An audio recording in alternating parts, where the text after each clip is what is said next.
Cases are mounting against the Roman Catholic Diocese of Portland, accused of shuffling priests who were accused of sexually abusing children decades ago. 3 more lawsuits have now been filed, one of them by a former parishioner at St. Joseph's Church in Portland, the other by 2 brothers who served as altar boys at St. Hyacinth in Westbrook. As News Center Maine's Vivian Lee reports, all of them allege the diocese failed to keep them safe. 2 of the latest lawsuits against the Roman Catholic Diocese of Portland come from brothers who served as altar boys in the late 70s at the St. Hyacinth Catholic Church in Westbrook.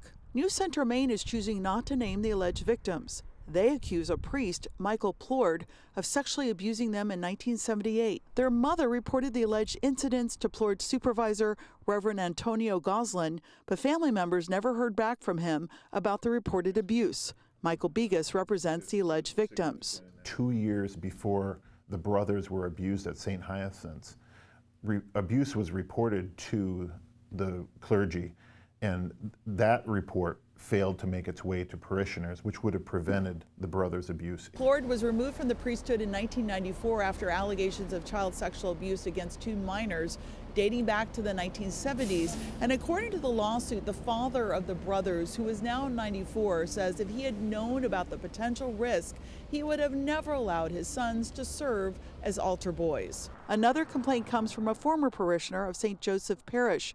He accuses a priest named Raymond Lozon of assaulting him when he was 12 years old.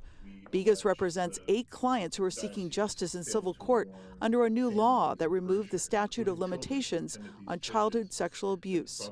Because of the failure to share the information and communicate with parishioners, children were sexually abused. Maine's charitable immunity statute currently provides organizations such as the Catholic Church with immunity from civil lawsuits by victims of child sexual abuse. Paul Kendrick is a longtime outspoken advocate for victims of clergy sex abuse. He says lawmakers may introduce a bill in the next session that could prevent the diocese from shielding its assets. Carve out the piece that